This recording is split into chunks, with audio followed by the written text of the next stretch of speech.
This week's guidance from the Ascended Masters, Archangels, Star Nations families, Earth elements, Fey elders, angelic legions, dragon tribes, and other light beings known as the Collective. COR, hello, friends. This week I'm asking Lady Master Nada, Lady Master Portia, and Lord Sananda Kumara, a few questions. I am asking these particular Ascended Masters for their input, not only energetically, but as leaders who powerfully influence our world. Lord Sananda is Admiral of the Ashta Command, and Lady Master Nada and Lady Master Portia are both in the physical now and on Earth, working for divine justice. COR, Lord and Lady Ascended Masters, so many are unhappy right now, due to the outcome of the US election this week. I'm always left wondering what the real story is, after elections. There's been so much gerrymandering done by the party who has claimed the bigger win. Due to Citizens United, hundreds of millions of dollars were used in illegal ways to sway or bribe voters. And so many election officials who swore they would only certify the results in their polling place as a win for that particular candidate. Our whole election process sounds shaky at best. It also feels to be a very dangerous game, given what the presumed winner has said he will do once he's back in office. This is not a political statement. It is one of concern for millions of people who stand to lose vital social supports such as Head Start for children, Social Security, basic human rights, healthcare, people's homes. The planned actions of this administration will affect people in many other countries as well as. So many people now would appreciate your input, and also a gift of higher energies and support from everyone in this beautiful group known as the Collective. Thank you so much. I'll bring them in. Lady Master Nada, Lady Master Portia, and Lord Sananda Kumara, greetings, friends. We are glad to have this time to speak with you today. And we are aware of the disheartened sadness that millions are feeling now, and not only within the United States. It is indeed difficult to see things result on a level that feels far lower vibrationally than what one had hoped for. You are correct that the one chosen for the presidency in the United States does not represent the light, and has no intention of honoring even the most basic principles of democracy. Chosen is the correct term for nearly every country as they hold elections. The winner is usually chosen by the old power structure, not elected, though there are exceptions. Now, do we say this to antagonize, or to draw a defensive anger from his supporters? Most assuredly not. The electoral system in the United States, as it has been used for quite some time, has always suffered the kinds of inequalities and interferences that render outcomes unpredictable at times, and too often, fraudulent. Again, we do not make political party comment here. We simply point to the very deep and long-reaching shadow of colonialism, economic inequalities, slavery or wage slavery, and the ongoing dehumanization of certain groups and races, in addition to the oligarchical nature of your economic system. There is theory, and then there is practice. In the case of the United States, as in many countries, democratic theory and ideals have long differed from their actual daily practice, even from the very beginning.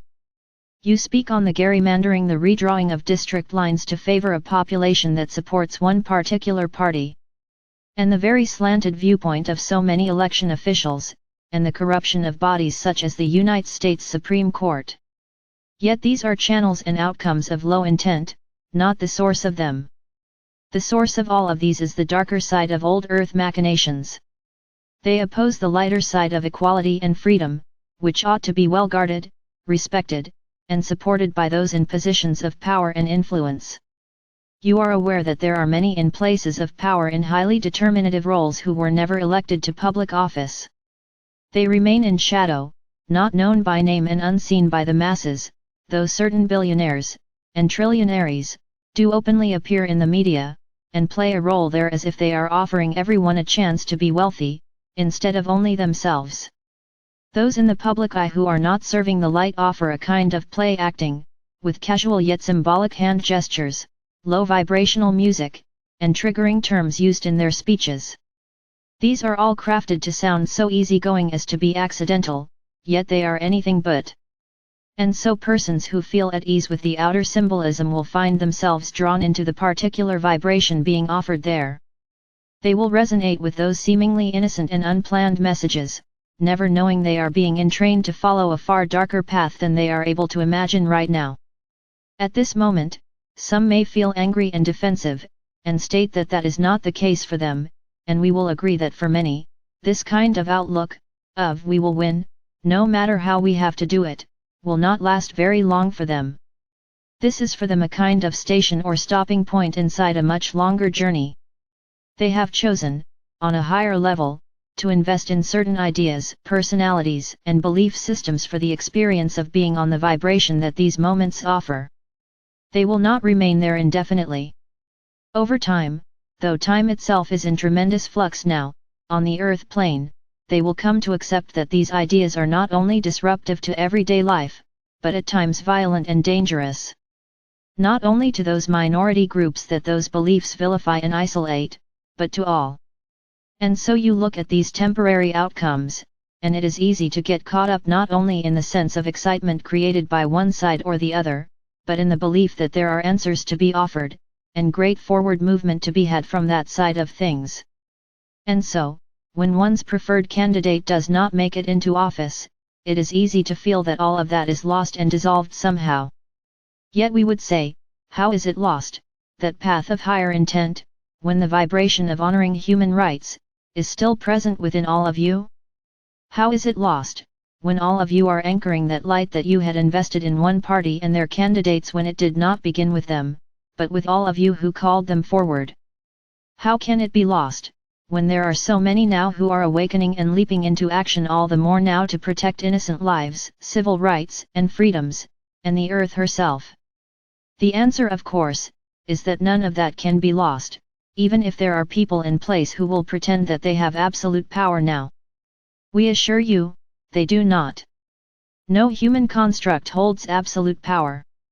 And the time for dictators of any stripe is well over. Though you will see some countries that are still allowing such, there are specific reasons for this that do not apply to other countries, and that is another story for another time. For the United States, the situation differs. Part of that has to do with the history of the country, which has always been a corporation, despite its founding documents, and much of it has to do with the energies contained in the land itself.